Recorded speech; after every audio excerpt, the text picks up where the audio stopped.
asalaamaaleykum maa ngi leen nuyu ku nekk turam ak santam maa ngi leen di wax massa coono ndax lii kew fii démb la kew fii démb booru 5 heures la kew fii sama nag la ñu fetel fii ñetti nag beneen bi busra la yaakaar naa ne fii amul tool amul dara dafa ñëw rek mu fetel nag yi fii de aussi moom si boppam depuis lu mot ñaari at mu ngi fii di fetel fii Samba yi waxoon nañu fii si kër chef village bi waaye ba léegi loolu sottiwul ba démba mu ñëw mu fetel fii ñetti nag beneen bi yëkk bi busra la nit nag bu fekkee léegi day ñëw si àll mu dëkk foofu de àll bi amul tool amul dara jur bu ñëwee nga fetal ko xale bu ñëwee nga fetal ko est-ce que loolu jaadu na loolu jaaduwul bëgg nañu si ndimbal bu baax ndax li nga fi mu nekk nii sonn nañu ndax daaw rek fii la ñu reyoon ku ñu wax Thierno Sow ren kadi weer bi ñëwaat kadi mu rey mu fetal fi ñetti nag loolu nag dañu bugg a mu dakk ndax fi mu nekk nii moom dëkku fa mu ngi jóge ba Tingé mu ñëw fii mu am fi ay pantari mu nekk fii yor fetalam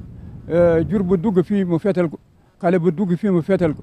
amul fii gàncax bi nga xamante ne bu war a def nay dugga fii ba mu budi leen fetal loolu nag nekk na li nga xamante ne lu métti si nun la ndax xale yi lañu ñooy sàmm de si àll bi la ñu nekk moom si àll bi lay nekk bu nay ñëwee ñu fetal ko xale yi bu ñëwee mu dakk leen démb dafa dakk xale yi ba xale yi ricc ñu dow xam nga bu fekkoon jotoon xale yi di yaakaar naa ni kon du fetal nag yi xale lañ fetal loolu nag dafa am li nga xamante ne moom dañu koy war a jooytu bu baax fi mu nekk nii. lan moo tax mu fetal nag yi. li tax mu fetal nag yi moom si boppam dafa nekk nit ki nga xamante ne dafa sokor ndax depuis daaw ba ren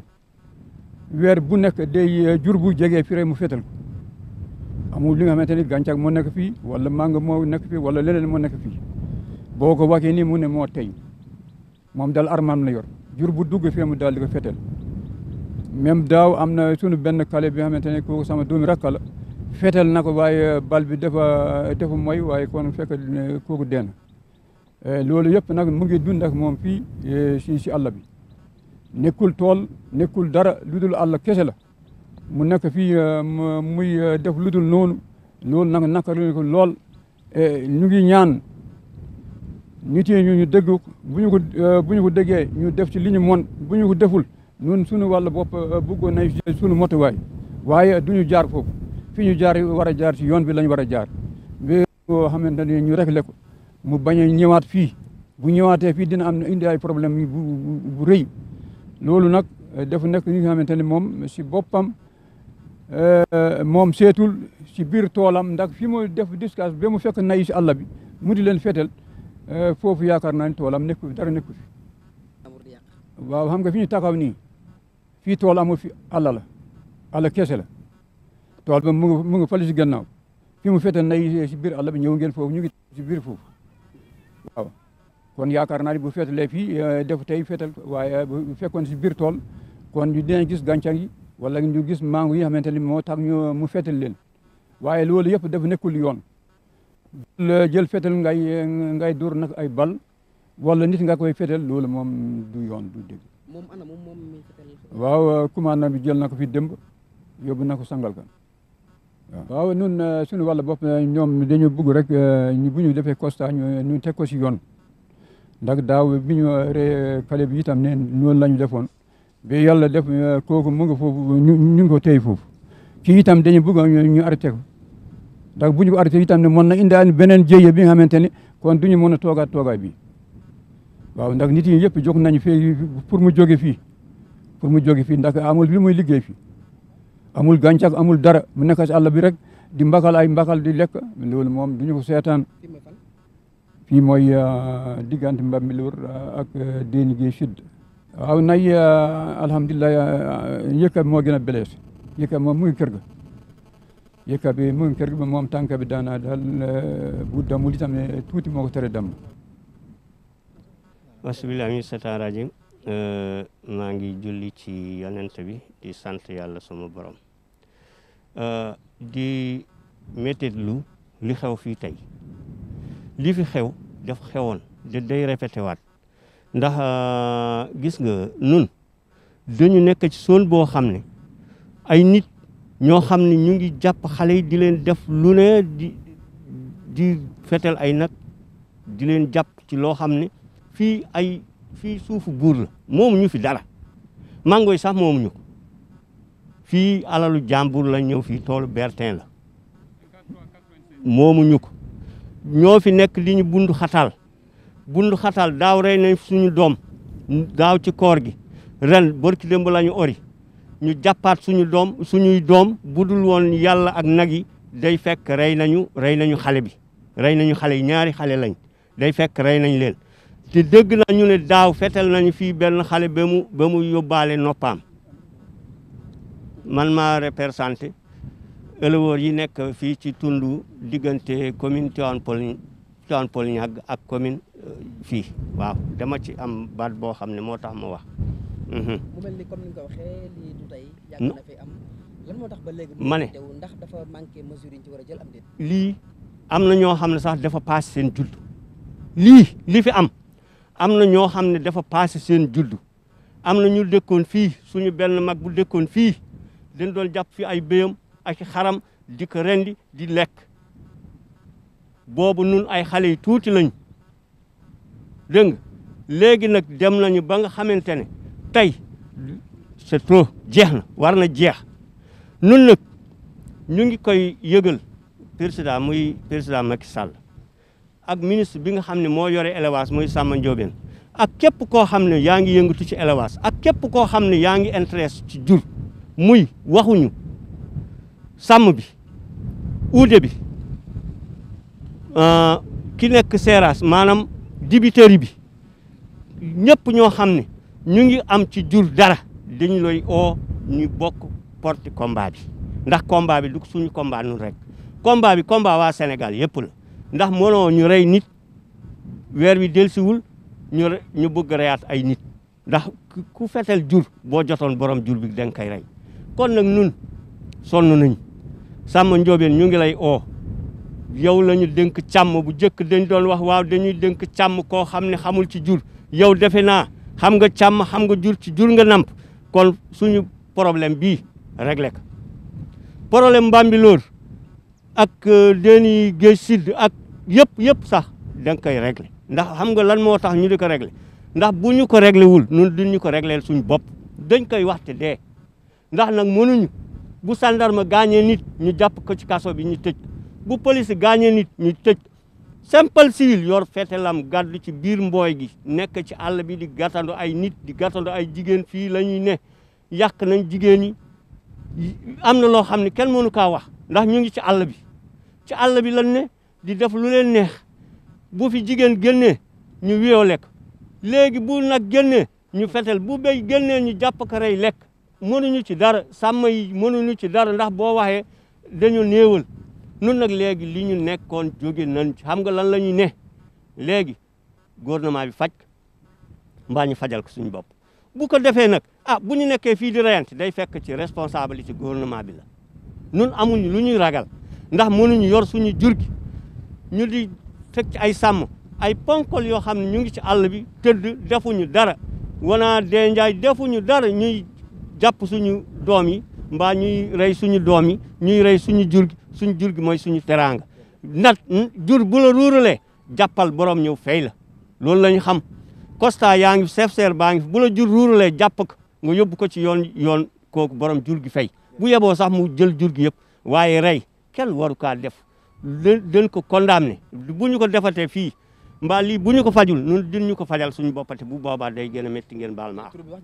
non sandarma yi démb ci ngoon la ñu fi ñëw boobu ba léegi sax dañ ñëw rek jël waa ji yóbbu ko gisee guñu ak moom ba mu xam moom ban décision la yor mais xam naa commandant bi ku am fulla la ak fayda ndax yaakaar naa affaire bi am daaw fii la ko fekkoon kon bu affaire bi répété waatee ren mu fekkaat ko fi yaakaar naa dina def li ci war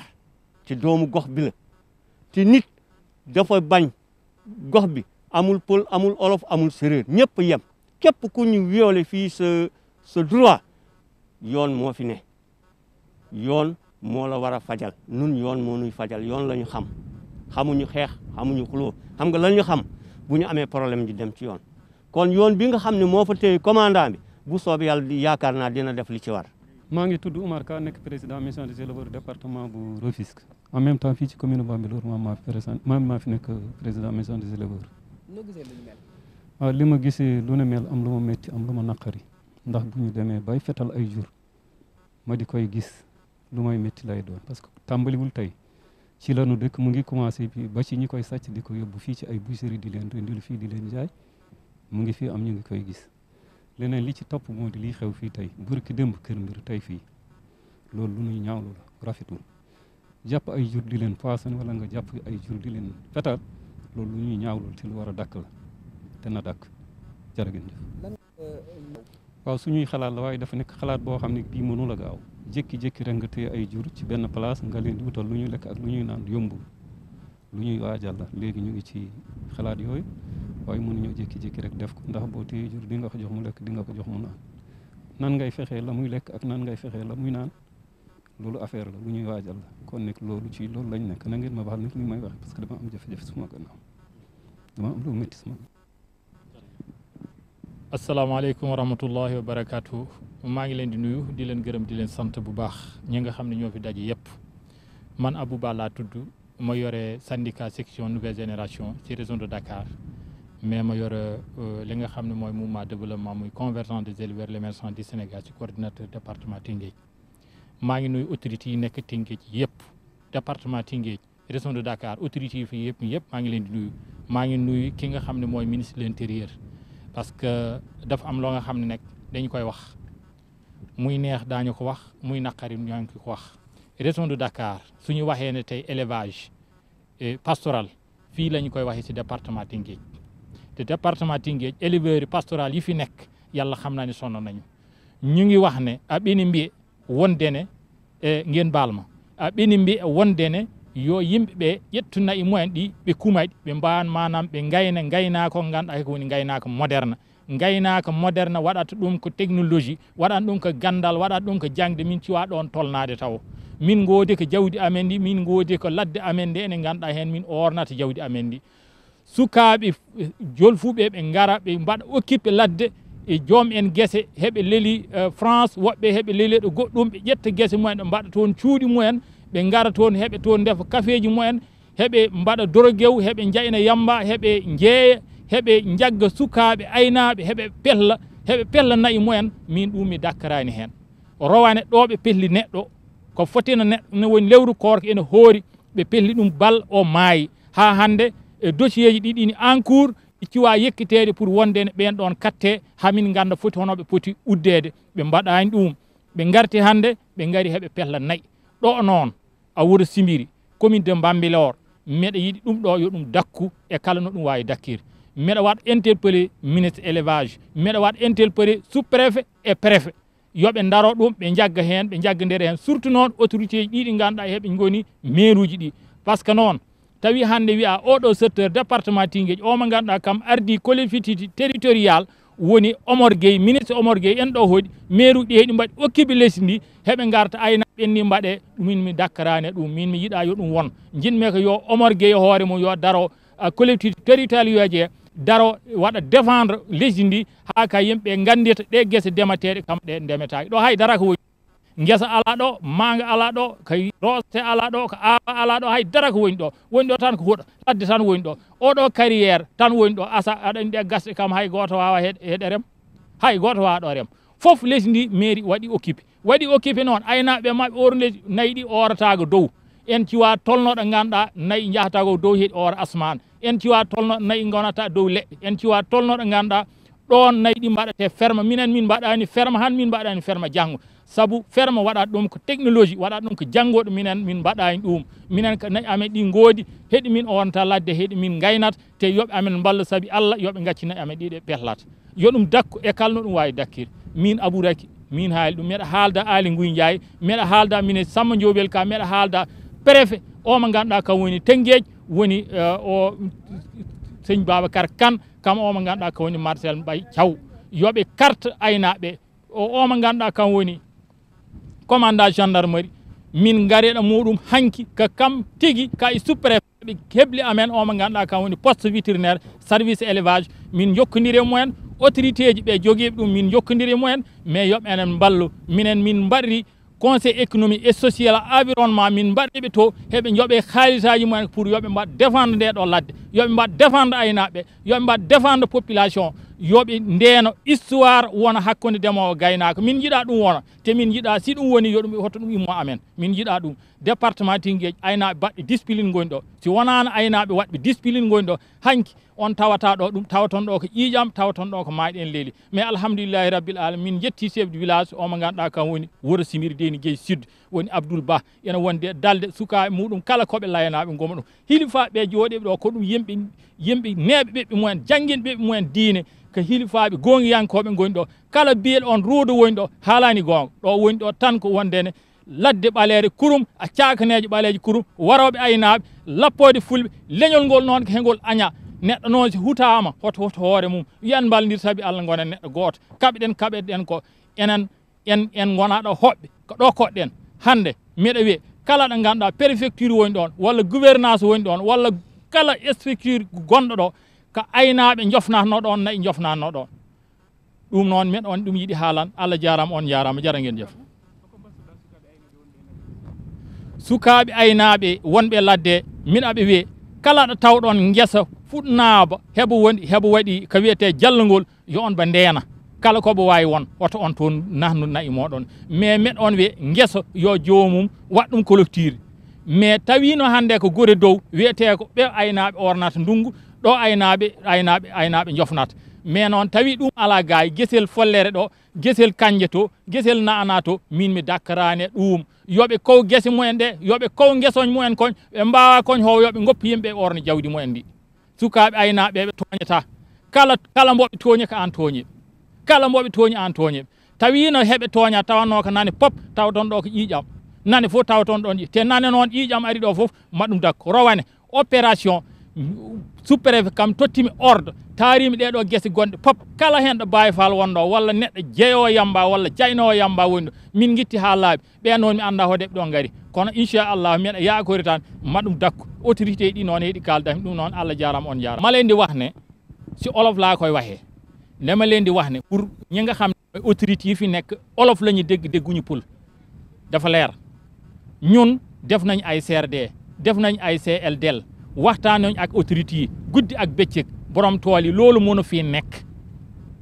fii Allah la fii sàmm yi ñoo fay dem fii tool yi ñoo fi bi loolu amu fi parce que suuf sa fi nekk ay patron ñoo ko moom ay sëriñ ñiy jàngale ay daara ñoo ko moom ay ñi nga xam ne ay kilifa yoo nga xam ne si nguur mi la ñu nekk ñoom ñoo ko moom mënuñu loolu tool yi nga xam ne kenn béy leen kenn defu dara foofu mooy suñu àll foofu la ñuy wëtte te tool yi nag fii la ñu fekk tool yi fii la ñu fekk ñun fekk wuñu tool yi de ñoom ñoo ñëw fekk ñu fii ñu dëkk sàmm fii ku fi xam ku ne nga xam nga ne moos pël yi nga xam ne ñu fii sàmm diggante Kañak ak Gorom 3 xam ngeen ne yàgg na fi lool bokk tak nag reb ba kenn xamul kañ la te fii reb ba la ñu wax mosuñu gis beneen xeet dekku fi lu dul ay sàmm yi moom fu naataange am foofu lañ jëm fii nag naataange fi nekk ñun mënuñ jënd benn estable parce que nguur bi su muy jaay wala autorité yi fi nekk la ñuy jaay dañuy seet kilifa ya am na ñoo ëpp doole ñoom la ñuy jaay ñun du ñuy jaay duñu saa yëg suñuy jaay ñun lu ñuy xaar si ki nga xam ne moom mooy gendarmerie mu jàpp ki def yëfi saay yu bon yi ki ko def ñu ngi xaar yoon def liggéeyam si moom lépp lu war lépp lu yoon wax si moom ak loi wax ko nañu ko def si moom ba mu mat sëkk ñun loolu la ñuy xaar. Monsieur Mody Sow, porte-parole du jour concernant la situation qui prévaut aussi. Encore de la fusillade, parce qu'il y a tout juste un an, on avait perdu ici un berger qui a été tué par balle l'année dernière. On vient juste de fêter son anniversaire, il y a juste un an. Encore de la fusillade ici au niveau de la zone de Bambelor, précisément dans le titre foncier BRT 1975R. En fait, nous sommes des riverains ici, nous habitons ici et notre activité repose principalement sur l'agriculture et l'élevage. Et malheureusement aujourd'hui, il y a ce qu'on appelle l'urbanisation qui menace la zone sylvopastorale d'ici. Et par conséquent, à chaque fois, il y a des gens qui sont ici, qui prétendent être des propriétaires de vergers et des gens souvent lourdement armés, malheureusement. Parce qu'à chaque fois, Parce que hier, le berger, s'il n'avait pas fui, il allait perdre également sa vie. Donc nous interpellons l'État à ce que la justice soit faite et au-delà de ça aussi, qu'il y ait encore les forces de l'ordre viennent ici dépouiller des gens qui travaillent dans les champs de leurs armes. Parce que nous aussi, nous les éleveurs, si nous ripostons, ce sera une catastrophe. Il y a du bétail qui a été fusillé par un agriculteur hier. Et il en a fusillé 3, 2 vaches et un bœuf. Malheureusement, c'est vraiment difficile pour nous parce qu'on a appelé les autorités compétentes, notamment le vétérinaire de la zone. Il a procédé au constat et on a porté plainte et la gendarmerie a procédé à l'emprisonnement du délinquant. Tout juste parce que vous voyez vous-même ici, il n'y a pas de champ digne de ce nom. C'est des zones déjà presque lotissées, c'est dans le Bertin, il n'y a aucune personne qui détient ici légalement un champ. C'est des gens qui fréquentent la brousse, je ne sais pas à quelle fin, qui toujours aiment confronter avec les éleveurs. Nous laisserons la justice faire son travail, mais il faut qu'au-delà que la justice fasse son travail, il faut que les autorités compétentes, notamment la gendarmerie ou la police, viennent dépouiller les armes que détiennent les gens qui fréquentent les champs au niveau du Bertin. Le meurtrier a été emprisonné. Justice a été rendue quand même. Non, jusqu'à présent, non. Suivre les services d'assurance, si possible, que la famille soit dédommagée, comme vous le dites.